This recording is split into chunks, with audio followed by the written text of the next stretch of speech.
बोलिए पंच परमेश्वरी भगवंतों की जय, त्रिकालवर्ती नव देवताओं की जय, श्री वृषभाद ब्राह्मण चतुर्वंशति जिनेन्द्र भगवंतों की जय, 3 कम 9 करोड़ महामुनिराजों की जय। परम पूज्य आचार्य नैमिषारण्य सिद्धांत चक्रवर्ती के परम पूज्य आचार्य विद्यासागर जी महाराज की जय, बादशाह जन्मानी माता की जय, अहिंसा परमोद। अभी अपन ने मंगलाचरण किया, तो आप ये बताओगे ऐसा मंगलाचरण कौन सा था जिसमें 9 देवताओं को नमस्कार किया है, यानी 9 देवताओं का स्मरण किया। ठीक है,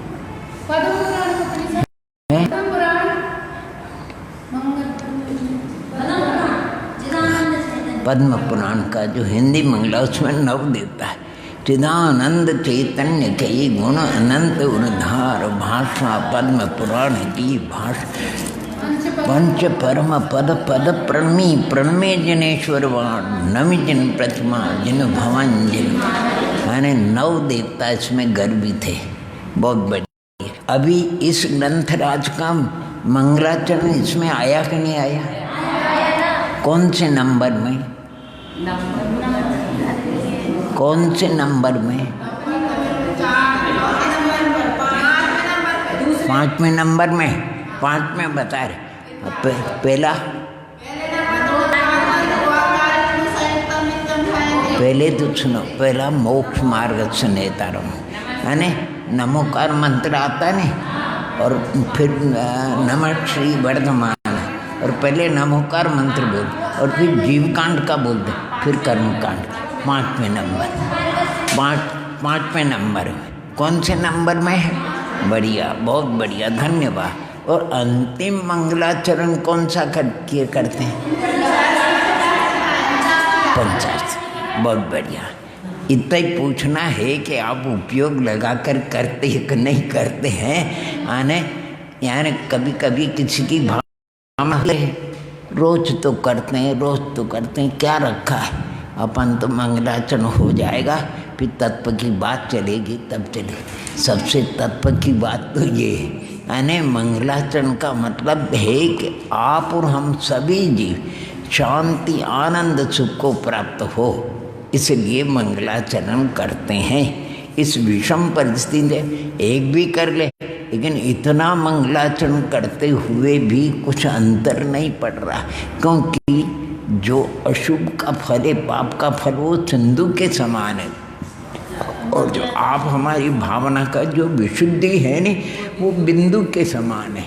तो सिंधु में बिंदु कहाँ काम करेगी, लेकिन फिर भी कभी हताश नहीं होना। इसलिए नहीं होना, क्षमा सागर जी महाराज ने उनकी छोटी छोटी कविताएं होती हैं, बढ़िया से बढ़िया। एक चिड़िया कहीं आग लग गई थी, तो चोंच में पानी भर करके वो आग बुझा रही थी। तो किसी समझदार ने कहा, बुद्धिमान होते हैं, अरे चिड़िया, एक तेरी चोंच के पानी से ये आग बुझ जाएगी, तो कितना पागलपन कर रहे हैं। तो बोले कि नहीं महाशय, ये मुझे भी मालूम है, इतने से पानी से इतनी आग नहीं बुझने की, तथापि जब आग बुझाने का प्रकरण आएगा, पहले नंबर में स्वर्णाक्षरों में मेरा नाम लिखा जाएगा। एक चिड़िया ने भी आग बुझाने के लिए प्रयत्न किया, स्वर्णाक्षरों में लिखा जाएगा। यद्यपि आपका हमारा मंगलाचरण करना चिड़िया के पानी के समान है, लेकिन जब भी प्रसंग आएगा तो स्वर्णाक्षरों में लिखा जाएगा। इन भव्यात्माओं ने मंगलाचरण किया, इसलिए रोका नहीं, स्वर्णाक्षर लिखा जाएगा।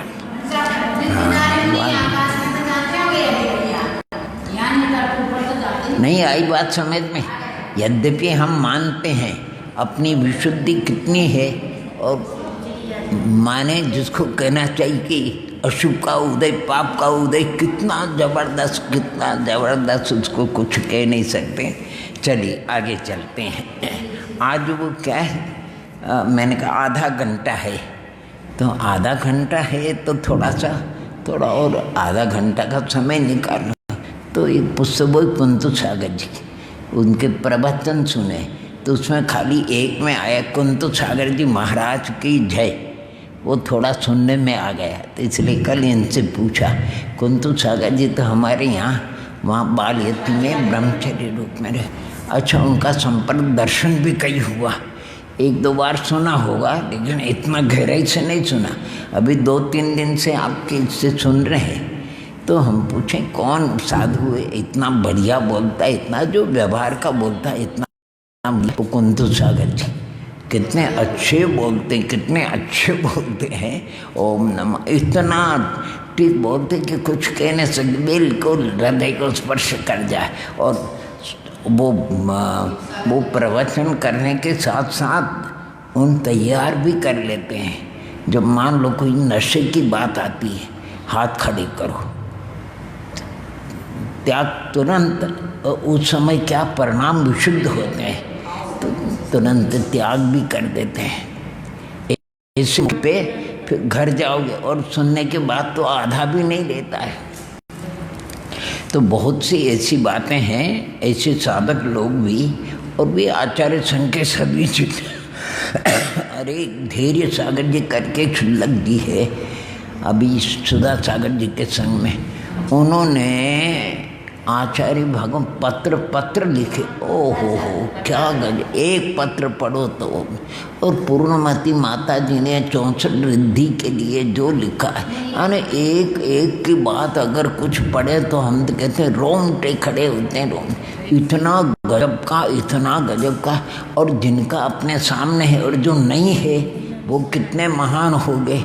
जिनका कुछ समझ में आता है तो अपन पढ़ लेते हैं कि कहते ये महान है। देखो 110 विद्वान हुए जयपुर में, 110 नहीं ज़्यादा होगा कहते सुनते हैं कि उनकी सभा में 700 विद्वान रहते थे। पंडित टोडरमल जी जब वचनिका करते थे, शास्त्र पढ़ते थे, उस समय में उनकी शास्त्र सभा में 700 विद्वान, कितने, और बाकी अन्य भव्य जीव अलग। तो कितने भी, लेकिन वो शास्त्र लिख करके गए, वचनिका लिख करके गए, तो आज 2-4 उनको याद करते हैं और बाकी अपन याद नहीं करते। इसलिए यानी दुनिया में सैकड़ों आते हैं और सैकड़ों चले जाए, लेकिन लोग याद किसको करते, जो कुछ दुनिया को दे करके जाते हैं, जो दुनिया को दे करके जाते हैं, अच्छे संस्कार दे करके जाते हैं, उनकी जिंदगी का निर्माण कर जाते हैं, उनको सत्मार्ग पर लगा करके जाते हैं, उनको व्यसनों से बचा कर उनको अपन याद करते हैं। ऐसे आने एक से एक बढ़ कर के इतने महापुरुष हुए। ओम नमः, इसको अपन कुछ कह नहीं सकते। अपन कुछ केवल ज्ञान की महिमा अलग, केवल दर्शन महिमा अलग, ये तो दार्शनिक ज्ञान की बात है। छद्मस अपने सावरण ज्ञान की बात है, उसमें भी इतनी, और ज्ञान के अतिरिक्त ज्ञान में तारतम्यता होना कोई आश्चर्य की बात नहीं है, लेकिन विशुद्धि में तारतम्यता होना वो आश्चर्य की बात है। ज्ञान के साथ ज्ञान आपका अल्प भी होवे चले, लेकिन विशुद्धि। अभी एक इसको प्रारंभ करने के पहले एक प्रश्न आपसे किया जाता है। जिस शुद्धि से दर्शन मोह का उपशम होता है, जिस विशुद्धि से दर्शन मोह का उपशम होता है, अनादि मिथ्या दृष्टि को, या शादी भी होता है जिसके उज्ज्वलना हो गई, उसको शादी को भी फिर करना पड़ता है। उसको कम से कम कितना ज्ञान होना चाहिए?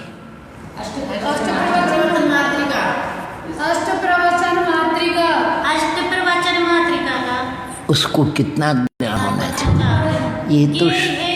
ये तो श्रेणी चढ़ने के लिए, ये उसके लिए ओम नमः सुनो, उसके लिए कहीं उल्लेख नहीं आया कि अष्ट प्रवचन मातृका। किसके लिए? औपशमिक सम, ये तो श्रेणी श्रेणी चढ़ते नहीं, उपशम श्रेणी चढ़ते हैं या कोई क्षपक श्रेणी चढ़ते हैं, उसके लिए है अष्ट प्रवचन। कम से कम कितना होना चाहिए, और उसका अर्थ दो प्रकार से किया, ध्यान में। अष्ट प्रवचन का अर्थ ये, प्रवचन मातृका का अर्थ ये कि आचारांग शास्त्र में 5 महाव्रत, 5 समिति, 3 गुप्ती का वर्णन है। तो 5 महाव्रत, 5 समिति, 3 गुप्ती, अगर वो पढ़ा लिखा भी नहीं है लेकिन उसको समिति और गुप्ती या तो अपने स्वरूप में रहे या बोले तो समझ, चले उठे बैठे तो समझ, इतना अगर उसका आदर्श जीवन बन जाए तो वो श्रेणी चढ़ सकता है। आया न समझ। 8 प्रवचन का मतलब कोई 2-4 प्रश्न पढ़ने की नहीं है, आचारांग को आधा पढ़ने की जरूरत नहीं है। वहाँ तो सिर्फ इतना बताया कि जो अभी जैसे आचार्य संघ के बहुत से साधु हैं और कुछ पढ़ा लिखा नहीं, कुछ बोल भी नहीं सकता, कुछ आपको उपदेश भी नहीं, लेकिन उसकी 5 समिति और 3 गुप्ती, उसकी 5 समिति और 3 गुप्ती देख करके आश्चर्य भी आश्चर्य, जिन्होंने दीक्षा दी, दीक्षादाता भी आश्चर्य करते हैं कि धन्य है, धन्य है, साधक है तो ये है, अगर आत्म कल्याणार्थी तो है ये है।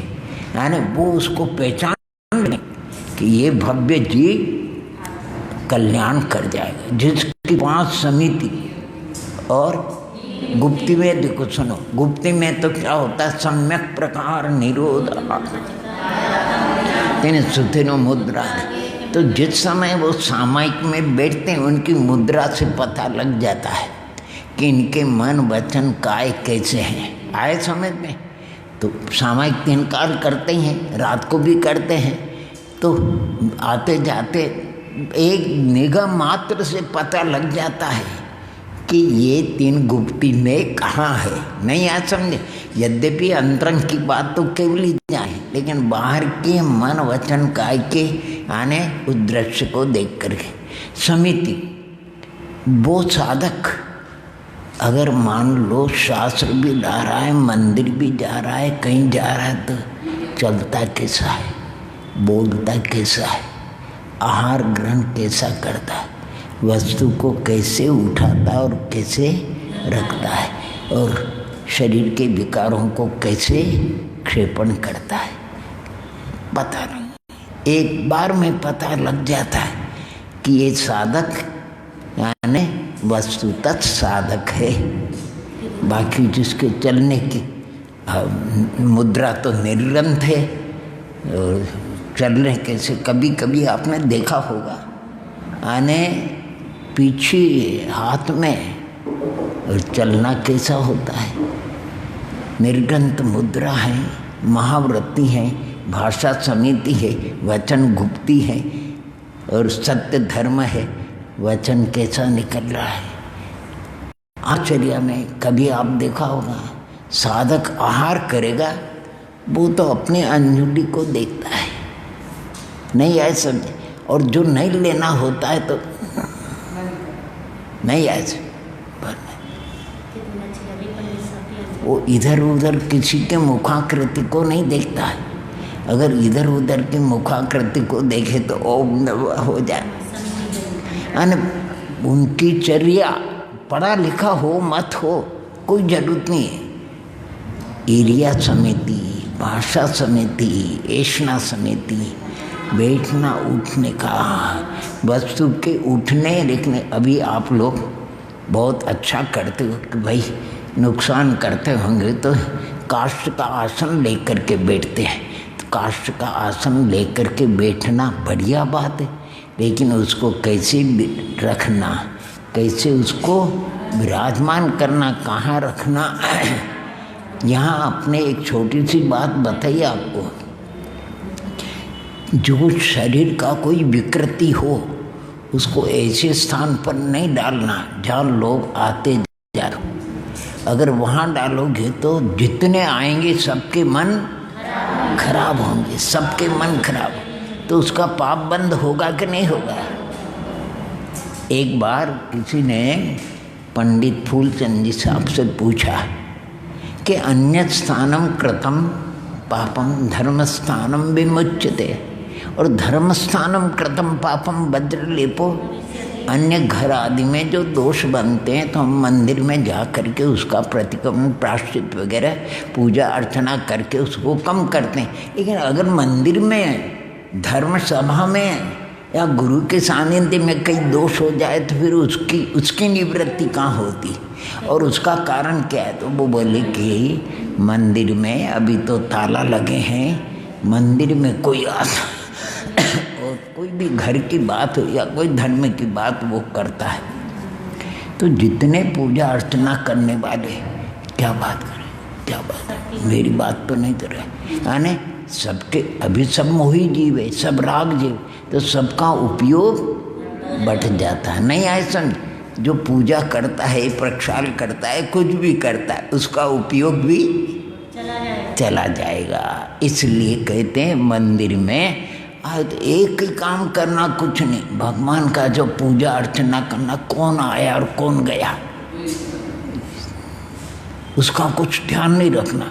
यानी ये भी नहीं है, अगर मान लो बहुत से तो ऐसे भद्र परिणामी होते हैं भैया, मंदिर तो मंदिर आए, कभी कभी हमारा उपयोग यहाँ लग जाता है, कौन आकर के बैठता और कौन आकर नहीं, ये नहीं रहता है कि कभी आप आएंगे उस समय उपयोग नहीं रहता है। तो उपयोग कौन आया और कौन करना, इसके अतिरिक्त अगर मान लो उसको ये होता है, हाँ मुझे मालूम है तुम मंदिर आए लेकिन परिक्रमा 2 ही दी तुमने, परिक्रमा 2 ही दी, इसका मतलब कि आप पूजा नहीं कर रहे थे, आप क्या कर रहे थे? परिक्रमा।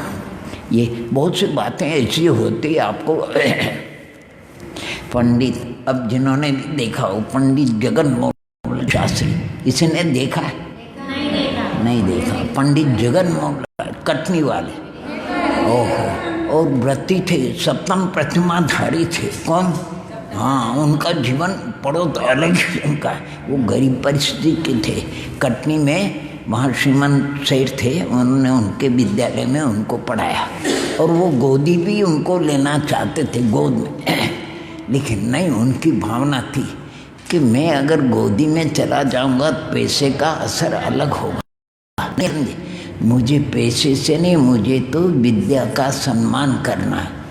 वो चाहते उनके गोदी रह जाते तो लखपति बन जाते, वो चाहते थे कि ये इसको गोदी में, विद्यालय में कई विद्यार्थी थे लेकिन उनके प्रति था कि इसको हम गोदी में रखें, लेकिन पंडित जी ने उस बात को स्वीकार नहीं किया, लाखों का धन भी ठुकरा दिया। तो मुझे विद्या का सम्मान करना है, मुझे धन का नहीं करना। अगर मैं गोदी में चला जाऊंगा तो हाँ, तो उनको एक बार इंदौर में पर्यूषण पर्व में बुलाए थे, आए थे और योग के बाद 1-2 दिन ही रह नहीं पाए वो, क्योंकि थुबोन जी में आचार्य संघ था, आचार्य श्री को बुखार हो गया था, मलेरिया हो गया था और उन्होंने तो एक नियम करके मुझे तो समाधि करना है।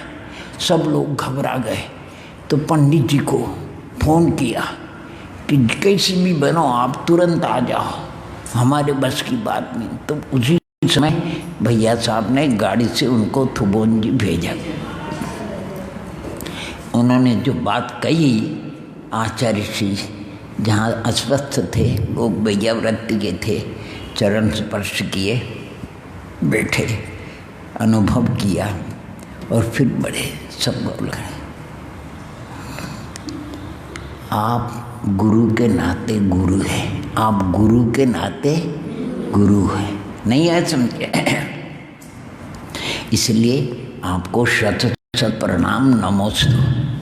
परंतु शरीर धर्म की अपेक्षा देखा जाए तो मेरे पोते की उम्र के भी नहीं, सबके सामने नहीं कहा। शरीर धर्म की अपेक्षा दे, मेरे बेटे की तो बात जाने दो, मेरे पोते की उम्र भी आपके बराबर नहीं है। नहीं ऐसा नहीं, मेरे पोते हैं वो आपकी उम्र से बड़े हैं। थुबोन जी की बात है पहले बहुत, आज 30-35 वर्ष की बात हो गई। इसलिए यानी आपकी ठीक है लेकिन वेय्याव्रत में जो 28 मूल गुण में दोष नहीं आता है, वो वेय्यावृत्ति करने में बाधा नहीं है। वेय्यावृत्ति में 28 मूल गुण में दोष नहीं लगाएंगे आपकी चर्या में दोष नहीं लगे, लेकिन वो वेय्यावृत्ति तो हम करेंगे। नहीं आया समझे? अगर आप वो वेय्यावृत्ति नहीं करने दोगे तो शरीर है, यानी जब कुंडलकुल में वो साधना करते थे तो कुंडलपुर तालाब है, मच्छरों का भरमार है, मच्छर काटते हैं, तो उनको बताया गया आचार्य श्री को, देखिए आप साधना करते हैं, आपके शरीर में विष इतना फैल गया है, जो मच्छर काटता वो गुड़क जाता, वो मर जाता है। जो मच्छर काटता है नहीं, क्योंकि वो आपका जो रक्त है वो बहुत विषैला हो गया, इसलिए वो जैसे ही रक्त पीता है, इंजेक्शन लगाता है कि नहीं, और रक्त पीता, जो शरीर में रक्त गया तो मूर्छित होकर गिर पड़ता है। इसलिए आप तो ठीक है, आप 6 काय की जीवों को अभयदान देते हैं, ये 4 जीव है, 4 इंद्रिय जीव है, इसको भी आप अभयदान दो, आपको दोष नहीं लगेगा। अर्थात थोड़ी सी वेय्यावृत्ति, जिससे मच्छरों से आपको, ये मच्छर से क्या होता, जब तक वो खींच करते रहे उनके शरीर में 6 बार मलेरिया हो गए। कितने बार? और जब पंडित जी की बात मानी उन्होंने और वेय्यावृत्ति शुरू किया, इसके बाद मेरी समझ में तो आने सुनने में नहीं आएगा आचार्य श्री को मलेरिया हो गया, नहीं आया समझ। आज 30-40 वर्ष हो गया, उसके बाद 6 बार अब वो मलेरिया हो जाए, बुखार हो जाए, आहर चलिया नहीं तो दिगंबर की आहर चलिया तो भैया खड़े खड़े होंगे कि नहीं होंगे। इसलिए बहुत सी बातें बहुत ध्यान रख करके, इसलिए प्रथमोपसम सम्यक्त्व के लिए अष्ट प्रवचन मातृका नहीं है, उसके लिए ज्ञान की कोई आवश्यकता नहीं है, उसके लिए तो विशुद्धि चाहिए। वो विशुद्धि नारकियों को भी होती है, सम नरक के नारकी को भी होती है, उनको भी प्रथमोपसम सम्यक्त्व होता है, उनको 8 प्रवचन मातृका कहाँ है? नारकी तो ओम नमः करते हैं, उनको 8, हाँ, लेकिन कृष्ण लेशा होते हुए कृष्ण लेशा के मंदता में तिरंचों को होता कि नहीं? प्रथमोपसम सम्यक्त्व तिरंचों को होता है, मनुष्यों को होता कि नहीं? और ध्वमंत्र देवों को होता कि नहीं होता? इसलिए इसके लिए कोई शर्त नहीं है, इसके लिए तो सिर्फ परिणामों की विशुद्धि आवश्यक है। कौन सी? अगर मनुष्य तिरंच और देव हैं तो उनके लिए कम से कम पीत लेशा होनी चाहिए। कौन सी? और अगर नारकी है तो जिस भी लेशा में, वो कापोत लेशा में हो, नील में हो, कृष्ण, लेकिन उसके वृद्धि में नहीं होना चाहिए। उसमें क्या होना चाहिए? हानि में होना, यानी हल्का होना चाहिए, उसको प्रथमोपसम। इसलिए ज्ञान के लिए ज़्यादा नहीं करके विशुद्धि, जितने लोग विशुद्धि बढ़ा सको उतनी विशुद्धि बढ़ाओ, बस काम करेगी विशुद्धि। और सबसे बड़ी बात कहो तो विशुद्ध सागर जी महाराज, जिनका नाम ही देखो प्रकृति से, उनके गुरु ने उनका नाम क्या रख दिया, तो कई बार हम प्रसंग आता था, यानी साधक के आशीर्वाद दिया, आप जीवकांड पढ़ा दे। मैं जीवकांड पढ़ाने जाता था उसमें, यानी टाइम से सब साधु, और 10-15 सब साधु भी, आचार्य भगवान भी कक्ष में बैठ लेते थे, नहीं आया समझ, वो भी अपने कक्ष में बैठ करके सुन लेते थे। फिर जितना भी प्रश्न नहीं होगी, लेकिन उसमें जो बात आती थी विशुद्ध, तो हम उनको कहते थे गुरु का नाम ध्यान रखना। गुरु का नाम क्या है? तुम आप जिस गुरु के संग में दीक्षित हुए, जिस गुरु के सानिध्य में आप साधना कर रहे हैं, वहाँ आपकी विशुद्धि कम नहीं होने पाए, किसी भी प्रकार से विशुद्धि बढ़ते, क्योंकि गुरु का नाम क्या है? विशुद्ध सागर। तो जितना भी लब्धि सार अपना सार में वर्णन आएगा, एकमात्र ये 3 जो अधकरण, अपूर्वकरण, अनिवृत्तिकरण, अभिकर्म सिद्धांत, ये कर्म सिद्धांत के नहीं, जीव के परिणामों से बंधते और परिणामों से छूटते हैं। अधःकरण, अधःकरण की विशुद्धि, अपूर्वकरण की बढ़ती हुई, नित्यकरण की बढ़ती हुई। अगर कोई प्रथम गुणस्थान वृत्ति निर्ग्रंथ मुनिराज है और वो सप्तम में जाएगा, और कोई पंचम में जाएगा, कोई चौथे में जाएगा, तीनों की विशुद्धि अलग अलग है। अर्थात जो चौथे में जा रहे हैं उनकी विशुद्धि अगर 100 डिग्री की है, तो जो 5वें में जाएगी उनकी विशुद्धि 200 डिग्री की होनी चाहिए, और सप्तम में जाएगा उनकी 400 डिग्री की विशुद्धि, तब वो सप्तम में जाएगा। यानी विशुद्धि में अंतर के बिगड़ नहीं सकते। अच्छा, अगर मान लो प्रथमोत्तम सम्यक तो हो गया, चतुर्थादि गुणस्थान वृत्ति है, अब अनंतानुबंधी का विसंयोजन करना किससे होगा?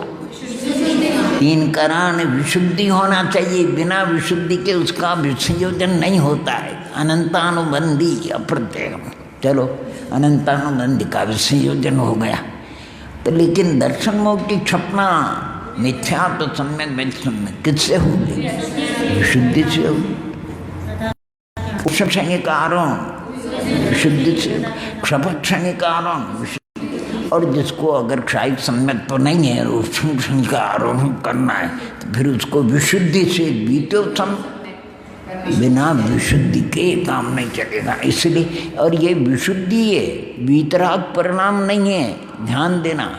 विशुद्धि अर्थात कषाय व्यवसाय स्थान है, यानी हल्के कषाय व्यवसाय स्थान है, वीतराग परिणाम नहीं है, क्योंकि उन परिणामों से स्थिति बंध भी होता है, अनुभाव बंध भी होता है, गुण श्रेणी निर्देश, तो वीतराग परिणामों से ये काम नहीं होता है। ये परिणाम सब कषाय व्यवसाय स्थान है। ठीक, चलिए अभी तो एक प्रश्न हो गया उसके लिए क्या करना और क्या नहीं करना हो, तो हम पढ़ रहे थे कुंद सागर जी को, उसमें एक चैप्टर निकल गया, यानी सबसे दुनिया में अगर कोई मूल्यवान वस्तु है तो क्या है?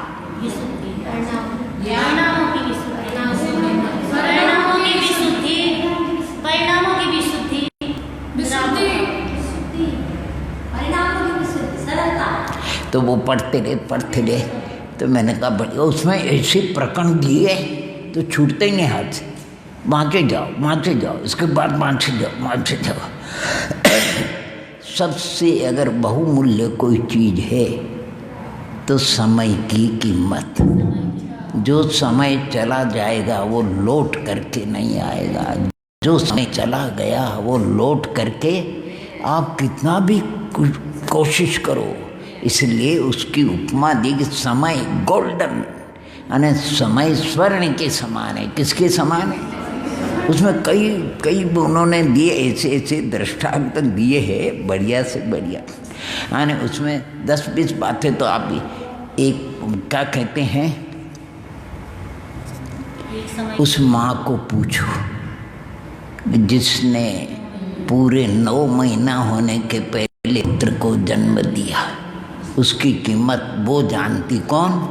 हाँ, यानी 1 वर्ष की कीमत, 1 दिवस की कीमत, 1 मिनट की कीमत, 1 सेकंड की कीमत और 1 पल की कीमत। वो जो स्वर्ण आने जो खेल में होते नहीं, वो चूक जाते हैं, तो उन्होंने लिखा है उसकी कीमत। अगर मान लो आप और हम चूक गए, कौन सी बात किस समय निकल जाती पता नहीं, तो जो समय चूक गया वो फिर कभी लौट करके नहीं आता। 1000 करो, इसलिए प्रत्येक भव्यात्मा को उन्होंने लिखा है समय की कीमत करना, समय को माने सदुपयोग करना, समय में कभी माने कमी नहीं करना। जो समय निकल गया वो लौट करके नहीं आएगा। 1000 चक्रवर्ती की संपत्ति भी दे दोगे तो लौट करके नहीं। पात्रकाल का चिंतन का समय है, जागृत रहने का, और थोड़ा सा प्रमाद कर गए, वो समय लौट करके नहीं। जो निकल गया सो निकल गया। उसमें अच्छे अच्छे दृष्टांत दिए, आपको सुनाएंगे। चलिए, कल 20 गाथाएं अपनी हो गई और 8 कर्मों का। कल हमने शायद कौन सी चीज़ दी आपकी कि इसका क्रम है 10 धर्म का।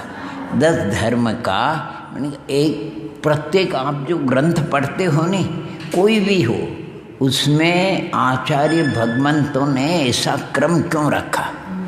पहले सम्यक दर्शन, सम्यक ज्ञान, फिर सम्यक चारित्र। बिना सम्यक दर्शन के ज्ञान और चारित्र में सम्यक, इसलिए पहले किसको रखा?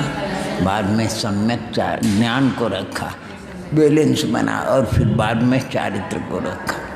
इसी प्रकार मोक्ष मार्ग का उद्घाटन औपसमिक सम्यक हो, औपसमिक भाव को पहले रखा, इस क्रम से रखा।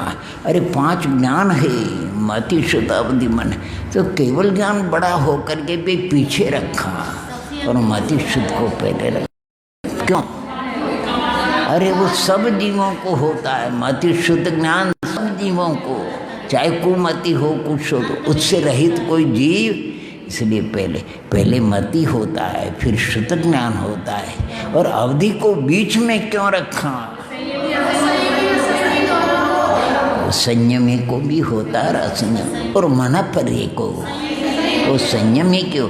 केवल ज्ञान अंत में होता है, इसलिए उसको अंत में ज्ञानावरणी को, आत्मा का स्वभाव। दर्शन और ज्ञान है, लेकिन दर्शन से भी पूज्य ज्ञान है, ज्ञान को आवरण करने वाला ज्ञान, फिर दर्शन को आवरण करने वाला, फिर वेदनी को, क्योंकि बिना मोहनी के वो फल देता है, सिर्फ वेदनी। इसके बाद मोहनी को, बिना आयु के शरीर में टिकाव होता नहीं आयु को, फिर शरीर का कारण नाम, शरीर के बिना ऊंचे नीचे का व्यवहार नहीं होता, इसलिए गोत्र और अंतराय घाती होकर के भी अघाती आवत है। और 3 के निमित्त से वो अपना कार्य करता है, पुद्गल में भी वीर्य शक्ति होती है। ये 8 कर्मों का पाठक्रम हो गया। इसी प्रकार आपको बताया था 10 धर्मों का। पूछो भगवान से, आपने पहले क्षमा क्यों रखा? क्षमा नाम पृथ्वी का है, पृथ्वी के बिना कोई आधार होता ही नहीं, तो क्षमा क्या चीज़ है? आधार होना चाहिए कि नहीं, इसलिए पृथ्वी क्षमा की बात मार दो। क्यों रख?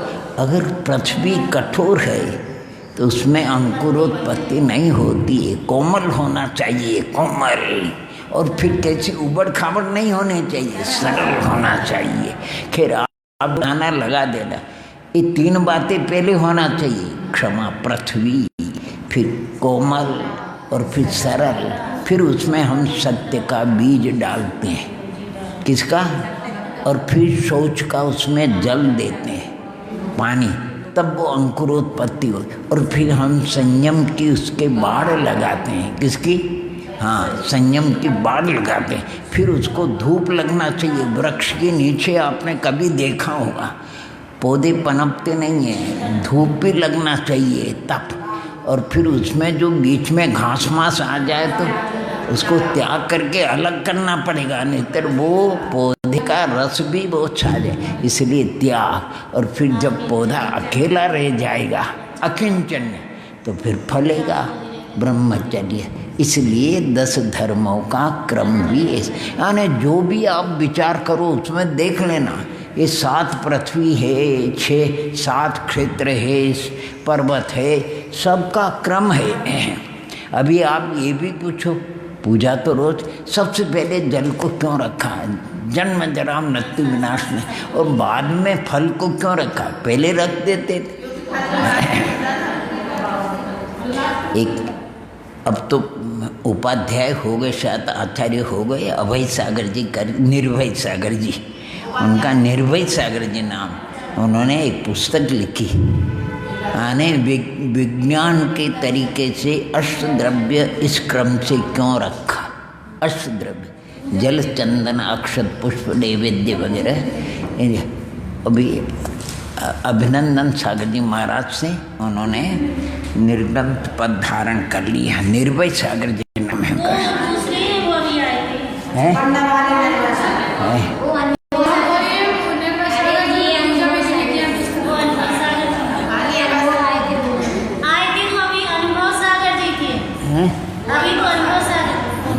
आचार्य श्री के ओम नमः आचार्य श्री से दीक्षित थे, एलक थे, क्षुल्लक थे, शायद उन्होंने प्रार्थना करी होगी, तो कुछ कारण से उनको निर्ग्रंथ पद नहीं हुआ, तो उन्होंने और एक उदार सागर जी अभिनंदन दीक्षित हो गए, और दीक्षित ही नहीं हुए, वो तो यानी प्रबुद्ध थे, तो तुरंत उनको उन्होंने उपाध्याय पदवी दे दिया, ताकि कोई भी छोटे साधु को नमस्कार करना न पड़े, पहले वो करेगा। और क्योंकि उनके बाद के दीक्षित तो बहुत है, उनके बाद के दीक्षित बहुत है, इसलिए फिर उन्होंने दीक्षाएं भी दी।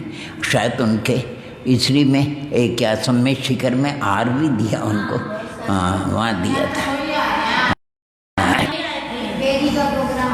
अच्छा बोल, बहुत अच्छे अच्छे माने एक से एक टाप के बोलने वाले, किसी को मत पूछो भैया, एक से एक बढ़ करके, साधक भी एक से, माता जी भी एक से एक बढ़ करके, और जो भव्यात्मा क्षुल्लक एलक वो भी एक से एक बढ़ करके, जो साधक एक से बढ़ के, माने अपन तो कुछ को देख ही नहीं सकते हैं, सबका अलग अलग, अपन तो केवल अनुमोदना करते हैं, धन्य है भाई, धन्य है, धन्य है, धन्य है, बस ये काम करते हैं अपन, करो कराओ और करते हुए कि अभी बोलती ये गर्मी में उपवास करती है, अभी अष्टमी चतुर्दशी, वो उसकी वो माँ है 100 वर्ष की, कल ही बहन जी करे, एक उपवास और एक उपवास और एक पारणा करती उसकी माँ, ऐसी गर्मी में एक उपवास 5 उपवास के बराबर होता है। वर्षा में आप 5 उपवास कर लो तो भी नहीं लगेगा, और गर्मी में एक उपवास करोगे तो भी मालूम पड़ेगा। तो एक से बढ़कर ओम नमः। चलिए आगे गाथा कौन से नंबर की पढ़ेंगे अपन? ये जो अधिकार है खैर थोड़ा पढ़ करके आपको बता देंगे, बाकी सब सरल है, आप पढ़े हुए हो, इसमें कोई ज़्यादा बाधा नहीं है। 20 में आ गई। अब दृष्टांत यानी नो कर्म, कर्म को फल देने के लिए नो कर्म होता, तो कहते पढ़िहार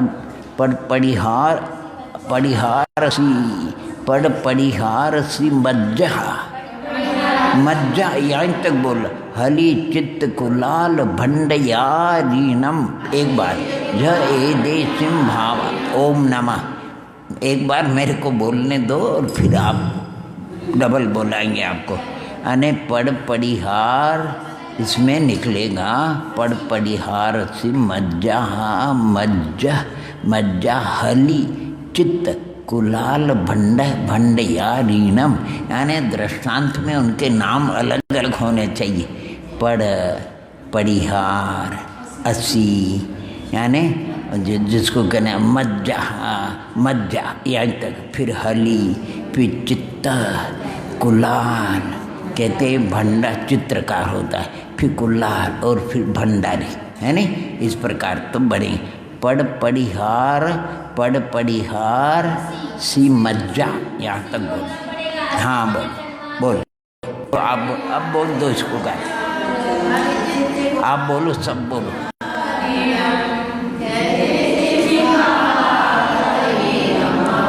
एक बार फिर बोलो, मेरे को सुनने में नहीं आया।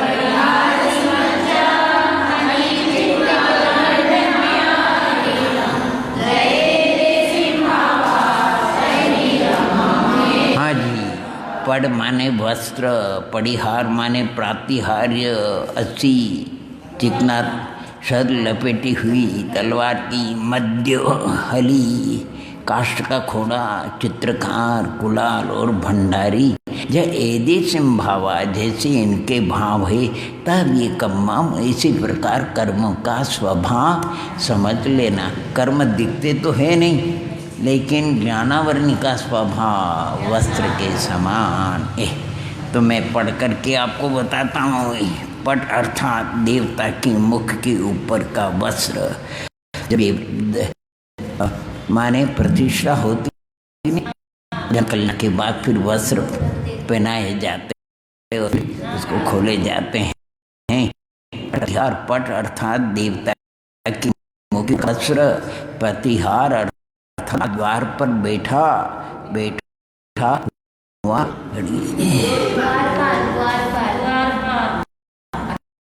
और 80 माने सर लपेटी तलवार की धार, शराब और काठ का यंत्र यानी घोड़ा, चित्रकार माने चतेरा, कुंभकार, भंडारी, खजांची, इन आठों के जैसे जैसे अपने अपने कार्य करने के भाव होते हैं, उसी तरह क्रम से कर्मों के भी स्वभाव। देखो वो देखना, वो काफ़ी देखा, इस काफ़ी एक काफ़ी बनाई थी, उसमें सबके नाम, सबका लक्षण, सबके दृष्टांत, मोटे मोटे रूप से गुणस्थान वगैरह। दृष्टांत से क्या होता है, दृष्टांत और उदाहरण अलग होता है ताकि उसका भाव समझ में आ जाए, ऐसा।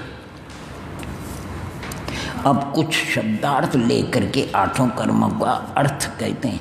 ज्ञान को जो आवरे ढके वह ज्ञानावरण, इसका स्वभाव देवता की मुख पर वस्त्र जैसा का है। वह इस प्रकार देवता के मुंह पर ढका हुआ कपड़ा, जिस तरह देवता के विशेष ज्ञान को, हे प्रतिमा तो है लेकिन कौन से तीर्थंकर की, ये ज्ञान नहीं, सामान्य प्रतिभास होता है, विशेष नहीं होता है। देवता के विशेष ज्ञान को नहीं, उसी तरह ज्ञानावरण कर्म ज्ञान को आच्छादे हैं, विशेष ज्ञान नहीं होने दे, दर्शन को आवरे अर्थात वस्तु को नहीं देखने देवे बदर, इसका स्वभाव दरबानिया के समान कहा। जैसे दरवानिया पहरेदार राजा को देखने नहीं देता, देखने से रोक लेता है, वो तो आप सामान्य प्रतिभा पे नहीं होता है। वैसे ही ये कर्म भी वस्तु का दर्शन नहीं होने देता, जो सुख दुख का वेदन अर्थात अनुभव करावे वो तीसरा वेदनी कर्म, इसका स्वभाव सद लपेटी तलवार धार के समान, जिसको कि पहले चखने से कुछ सुख होता है, परंतु पीछे से जीव के 2 टुकड़े होने पर अत्यंत दुख होता है, अत्यंत दुख होता है। अरे अभी पत्र में पढ़ा, सुनना है, एक ऐसा जंतु है यानी केकड़ा सरिका, मछली, उस मछली के मुख में चला गया। किसे? और उसने क्या किया, मछली की जबान को खा लिया। अब वो अंदर से निकलता नहीं है। अब जो कुछ मछली श्वास से उसके भीतर जाता था, पहले वो खाता है, बाद में मछली को मिलता है, वो उसके मुख में बैठा है। नहीं आया समझे? कुछ नहीं करती वो। जैसे चींटी हाथी के नाक में पहुंच जाए तो हाथी कुछ नहीं करता है, वो यहाँ काटती रहेगी, हाथी तड़पता रहेगा। चींटी नहीं आया समझे? हाथी क्या करेगा, क्या डालेगा वो तो अंदर में बैठ कर खा रही है। बड़ी विचित्र था कि उसका जीवन कैसे, तो बहुत बड़ी दिक्कत। ओम नमः कम जाती हूँ। हाँ जी, तो इसी तरह देखो इसमें लिखा 2 टुकड़े, ये जबान की बात याद आ गई नहीं, तो इसलिए ऐसे जीव होते हैं भैया। मछली के जैसे उसने मुंह खोला और वो अंदर चला गया, और उसने बैठे बैठे मछली के जबान को खा ली और फिर बैठ गया उसमें सुरक्षा का सा। और वो मछली जो भी कुछ खाएगा पहले वो खाएगा, फिर उसको ओम नमः। तो जबान के 2 टुकड़े हो जाने पर अत्यंत दुख हो। इसी तरह साता और असाता से सुख दुख उत्पन्न, जो मोह अर्थात असावधान अचेत करे वह मोहनी कर्म, इसका स्वभाव मदिरा वगैरह जो नशा करने वाली वस्तु उनकी शरीर, जैसे शराब वगैरह पदार्थ पीने से जीव को अचेत व असावधान कर दे, उसको अपने स्वरूप का कुछ भी विचार नहीं होने देते। इसी तरह मोही कर्म आत्मा को बेभान बना देता, उसको अपने स्वरूप का विचार ही नहीं होता। और जो एति अर्थात पर्याय धारण करने के निमित्त प्राप्त हो आयु कर्म है, उसका स्वभाव लोहे की सांकल का काठ के यंत्र के समान, जैसे सांकल अथवा काठ का यंत्र पुरुष को अपने स्थान में ही स्थित रखता है, दूसरी जगह नहीं जाने दे, ठीक उसी प्रकार आयु कर्म जीव को मनुष्यादि पर्याय में स्थित मौजूद और दूसरी जगह नहीं जाने। जो नाना ना ना ना अर्थात अनेक तरह की मिनोती अर्थात बनावे,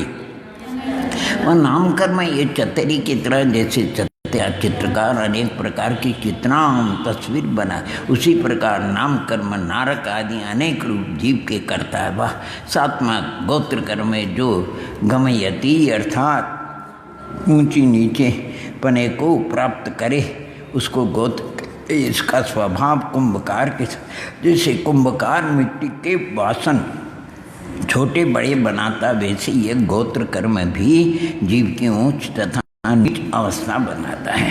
अंतराय कर्म जो अंतरम एति अर्थात दाता तथा पात्र में अंतर व्यवधान करे, शब्दार्थ भी अच्छा है।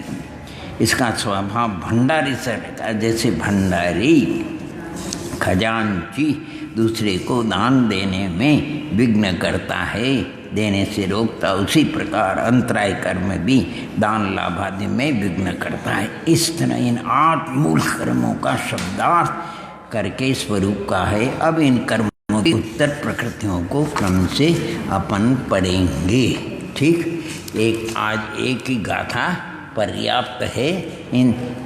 आज एक काम करना, जैसे अभी 8 कर्मों के दृष्टांत है, जैसे 6 द्रव्यों के, 7 तत्वों के और गुणस्थानों के भी दृष्टांत है, उसको भी आप याद कर लेना। ओम नमः।